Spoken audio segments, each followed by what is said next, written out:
If you still think bonds are the safe part of the portfolio, I believe you are looking at a world that no longer exists. I have spent most of my life studying debt, crises, rates, and the way people behave when money gets tight. What worries me now is not a loud crash that everyone can see. What worries me is a quiet loss that feels safe while it is happening. And that is exactly why smart money does not leave bonds with drama. It leaves with discipline. If you value the kind of thinking that spots danger before the crowd gives it a name, keep this channel close to you, because what I am about to walk through is the kind of shift that changes portfolios, retirement plans, and even the balance of power between countries. I want to start with the big mistake most people make. They hear the word bond and they hear safety. They think government bond and they hear certainty. In their mind, a bond is simple. You lend money, you get paid back, and you sleep well at night. I understand that instinct because for a very long time that instinct worked. In the 1980s and 1990s, bonds could do something beautiful. They could pay you a solid yield, give you price gains when rates fell, and protect you when stocks got hit. That was not a small tailwind, that was a 40-year gift. But I do not invest by falling in love with what used to work. I invest by asking what game I am in now. And the game now is different because the rules under bonds have changed. The risk is no longer just, will I get my money back? The deeper risk is, what will that money be worth when I do? That sounds like a small distinction, but it is everything. If I lend money to a government and it pays me back in full, but the currency buys much less, by the time I get it, I still lost in real life. I may not lose on paper, I may not lose in nominal terms, which just means the number printed on the statement. But I can still lose in purchasing power, which is the only kind of return that matters when I try to live, spend, or preserve wealth. This is where most of the public gets the story wrong. They think bond risk means default. Default means the borrower simply fails to pay. That matters, of course. But in a country that controls its own currency, there is another path. It can print the money and pay the debt with weaker dollars. That is not a technical default. It is a wealth transfer. I have said for years that credit ratings often miss this. They focus on whether the debt gets paid. They do not focus enough on whether the money keeps its value. In May of 2025, when Moody's downgraded the United States, I said the bigger risk was not the government refusing to pay. The bigger risk was the government printing and borrowing in ways that hurt the value of the money bondholders receive. That is the first layer of the problem. The second layer is supply and demand. A bond is not just a promise, it is also a product that has to find buyers. And right now, governments, especially the United States, need to sell a lot of that product. More debt means more bonds. Bigger deficits mean more bonds. Rising interest costs mean even more bonds after that. In the Congressional Budget Office outlook, the federal deficit for 2025 was projected around $1.9 trillion. By 2035, adjusted annual deficits were projected to move toward $2.7 trillion. Debt held by the public was projected at about 100% of GDP in 2025 and about 118% by 2035. That means the debt load is no longer a side story. It is becoming the story. And there is a part of that story people still do not respect enough. Net interest payments are eating a larger share of spending every year. By 2035, the CBO projects net interest near 4.1% of GDP and about 1/6 of federal spending. In plain English, more of the government's budget goes to paying for yesterday instead of building tomorrow. That changes politics, policy, and markets at the same time. If you have ever called bonds your safe money, stay with me for one more layer, because this is where the risk stops being abstract and starts becoming personal. When governments need to borrow more and more, they need someone to absorb that debt. Sometimes that buyer is a pension fund. Sometimes it is an insurance company. Sometimes it is a foreign central bank. Sometimes it is a bank that needs collateral. And sometimes when private demand is not enough, it ends up being the central bank in one form or another. That last part matters. When the central bank buys government debt with newly created money, People use fancy words for it. Quantitative easing is one, monetization is another. I try to look past the labels. What matters is simple. More debt is being financed by money creation, and that tends to weaken the value of money over time if it goes too far. I have studied this pattern across centuries, not just in one country. The details change, but the sequence is familiar. Debt grows faster than income. Interest costs rise. Politics make austerity hard. Printing becomes more tempting. Then bondholders learn that being paid back is not the same as being protected. That lesson has repeated itself again and again. I saw one version of the opposite world in 1981. Back then, the 10-year Treasury yield was around 15%. Think about that. If I bought a government bond then, I was being paid a huge rate because inflation had become a real threat and trust had to be rebuilt. From there, yields spent decades falling, which sent bond prices up and helped create one of the greatest bond bull markets in history. Now compare that with the world that followed. In 2020, the 10-year Treasury yield fell below 1%. That meant investors were locking up money for 10 years for almost nothing. When rates are that low, bond prices are near their upper limit. There is not much room for them to keep rising, but there is plenty of room for them to fall if inflation or borrowing pushes yields back up. That is why I have said at times that the economics of owning bonds became stupid. I was not trying to be dramatic. I was trying to be accurate. If I buy a long bond at a very low yield, my upside is capped and my downside is larger than it looks. I am taking duration risk for too little reward.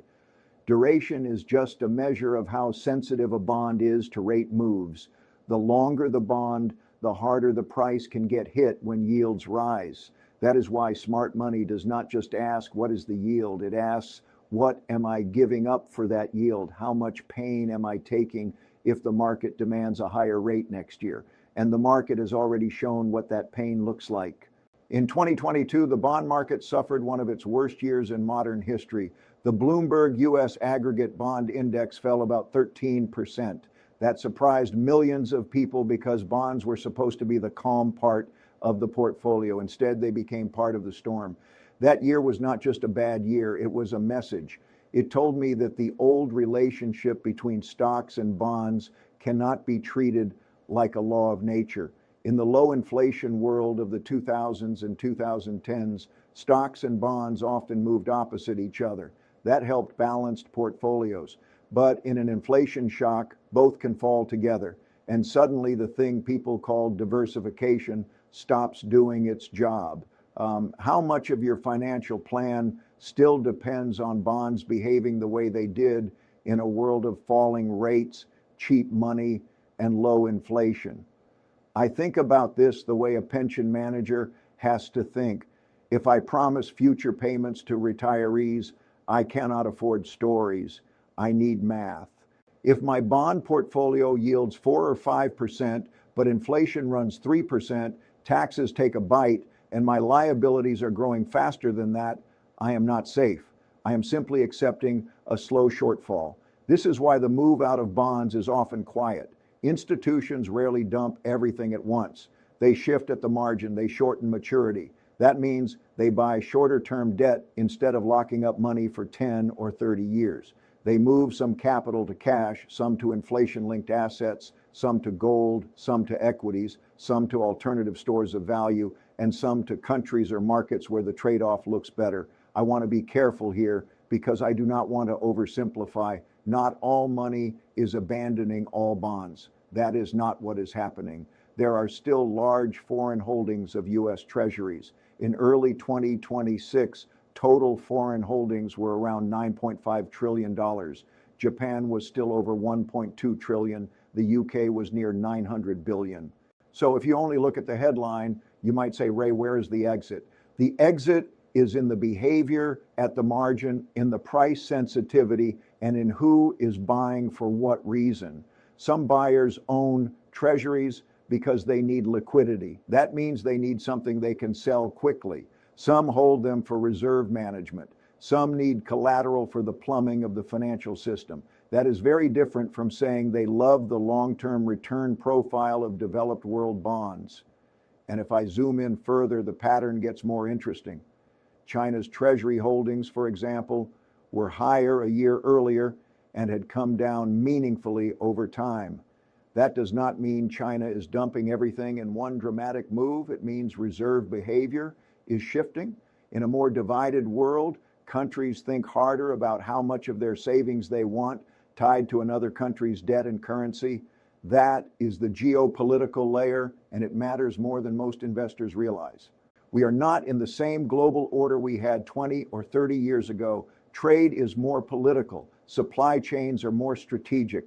Sanctions have reminded countries that reserves are not always neutral. When that happens, foreign demand for reserve assets becomes more conditional. It does not disappear overnight, but it becomes less automatic. I call this a shift in incentives. For years, the system pulled global savings into U.S. bonds almost by default. Exporters sold goods, earned dollars, and recycled those dollars into treasuries. That helped keep borrowing costs lower. But if geopolitics, trade conflict, or reserve diversification weaken that flow even a little, yields have to do more of the work. In other words, the bond market has to offer a better deal. And we have seen signs of that. In May of 2025, after the Moody's downgrade, the 30-year Treasury yield briefly moved close to 5%, and the 10-year moved above 4.5%. Those are not random numbers. They are the market asking for more compensation. Higher compensation means a cheaper bond price. That is how the market speaks when supply is heavy and trust needs reinforcement.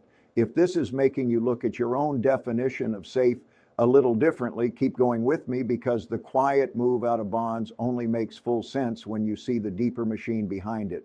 The deeper machine is the debt cycle. In the early part of the cycle, debt helps. It pulls future spending into the present. It boosts growth. Asset prices rise. Everyone feels smarter. In the late part of the cycle, the same debt becomes a burden. It slows growth, forces policy responses, and creates conflict over who will bear the losses. One of the hardest truths in markets is that there is no magic way out of too much debt. I can reduce spending, I can raise taxes, I can restructure debt, or I can print money and push the cost into the currency. Every country uses some mix of those levers. But from a bondholder's point of view, none of those paths is especially comforting when the debt burden is already very large. History is blunt about this. In the 1970s, U.S. bondholders got crushed by inflation. Even if they were paid on time, the real value of what they received was weak. In 1994, the bond market got hit hard when rates rose faster than many expected. That episode became known as a bond massacre because investors were reminded that bond volatility can be serious when the rate backdrop shifts. The lesson is not that bonds are always bad. I am not saying that. The lesson is that bonds are only as safe as the environment they live in. If inflation is stable, debt loads are manageable, and policy is credible, bonds can be fine. But if inflation is sticky, deficits are large, and money printing sits in the background as a political escape valve, bonds are a different animal. This is why I do not like simple labels like risk on and risk off. Those labels assume the same assets always play the same roles. Real life is messier. In one regime, long government bonds protect me. In another regime, they expose me. The job is not to memorize categories. The job is to understand the forces driving returns underneath those categories. I also think many investors still underestimate the inflation regime change. Bridgewater has argued that the resting heart rate of inflation is likely higher than it was before the pandemic. That is a good way to say it. The system now has more fiscal spending, more industrial policy, more geopolitical friction, less free-flowing globalization, and more pressure on central bank independence. Those are not naturally bond-friendly conditions. That matters because inflation does not need to explode to hurt bonds. It just needs to stay a little higher, a little stickier, and a little less predictable than the market priced for in the old era. If investors get used to thinking 2% inflation is the ceiling, but the real world keeps leaning above that, long bonds stay vulnerable. The problem is not only the level, it is the uncertainty. Now, I know the biggest objection because I hear it all the time. People say, but Ray, if the economy slows or falls into recession, bonds should rally. And yes, that can happen. In a recession, the market often prices lower growth, lower inflation, and lower short-term rates. That can give long bonds a lift. I am not blind to that, but that objection misses the time horizon and the structure of the problem. A cyclical rally is not the same as a structural solution. If a recession brings rates down for a while, bonds may bounce, but if the recession also widens deficits, increases borrowing, and pushes policy back toward easing and money creation, the long-run pressures return. The relief can be real and still be temporary. That is the difference between trading a market and owning an asset as a store of wealth. Traders can make money in bonds during sharp moves. I have done that kind of thing my whole life. But strategic investors need to ask a deeper question. Over the next 5 to 10 years, is this asset likely to preserve purchasing power after inflation, taxes, and policy shifts? That is a much tougher test. Would your portfolio still feel conservative if the asset you trusted most could lose slowly, politely, and for reasons that do not show up as a default? That is why smart money often prefers flexibility right now. Flexibility is underrated. If I own a 3-month or 6-month instrument yielding something close to a longer bond, I keep optionality. Optionality means I can change my mind with less damage. If inflation stays sticky or deficits worsen, I am not trapped. If conditions improve, I can extend later from a better place. I also look at what happens when many institutions reach the same conclusion. If they all decide they want less duration, the long end of the bond market gets stressed. The long end just means bonds with long maturities, like 10, 20, or 30 years. When fewer natural buyers want to hold those bonds, yields rise until someone is tempted back in. That is not emotion. That is market mechanics. And those mechanics affect everything else. Higher treasury yields raise mortgage rates. They pressure corporate borrowing costs. They change stock valuations because future cash flows get discounted at higher rates. Discounted means investors value future money less when rates are higher today. So when bond stress rises, it does not stay inside the bond market. It moves through the whole system like electricity. This is why I think the bond story is really a power story. It is about who can borrow, who must fund, who can print, who gets diluted, and who bears the adjustment.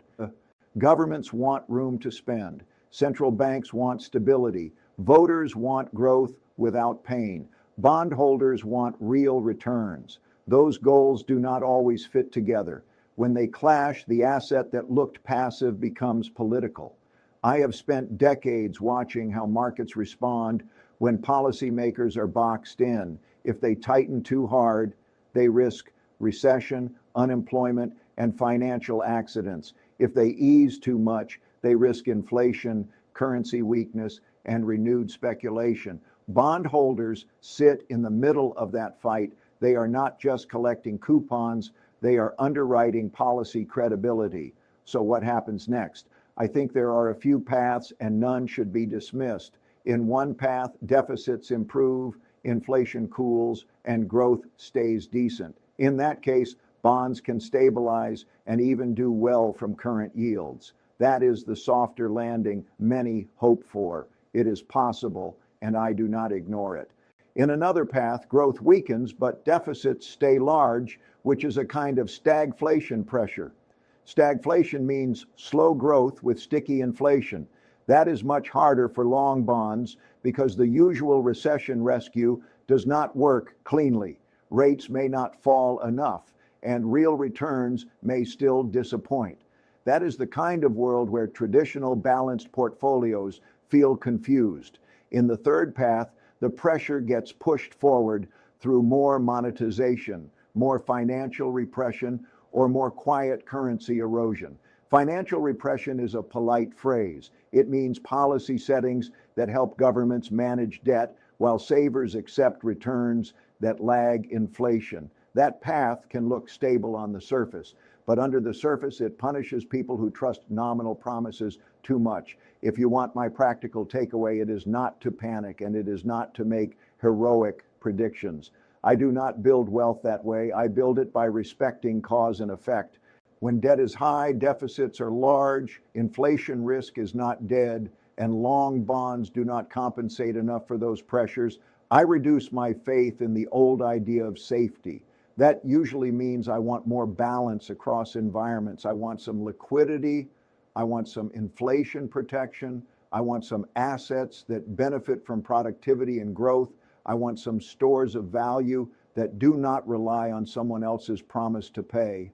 And if I own bonds, I want to know exactly why I own them, what role they play, and what could make that role fail. The biggest mistake I see is not owning bonds. It is owning them for the wrong reason. If I own them because I think the label safe guarantees safety, I am sleepwalking. If I own them because I have tested the yield, the inflation risk, the duration, the policy backdrop, and the role in my portfolio, then at least I know the bet I am making. That is what smart money is really doing now. It is not chasing drama. It is not announcing a grand revolution. It is quietly refusing to confuse familiarity with protection. It is looking at the arithmetic of debt, the politics of deficits, the behavior of central banks, the shifting motives of foreign buyers, and the changed inflation regime, and then it is adjusting before the crowd feels forced to. I have learned that markets hurt people most when they let an old story live too long. For years, the old story was simple. Bonds are safe. Bonds diversify. Bonds belong in every serious portfolio in a big way. That story was true often enough to become comfortable. And comfort is where risk likes to hide. So when I say smart money is quietly moving out of bonds, I am not making a loud forecast. I am describing a quiet recognition. The safest looking asset can become dangerous when the system behind it is over-leveraged, over-promised, and too politically constrained to choose a clean solution. In that kind of world, silence is not confidence. Silence is repositioning. I would rather face that honestly than cling to nostalgia. I would rather own a portfolio built for the world in front of me than for the world that made the last generation rich. And I would rather look wrong in the short run than be blind in the long run. Because in the end, the danger in bonds is not that they fail loudly. It is that they can fail quietly while telling you that you are safe.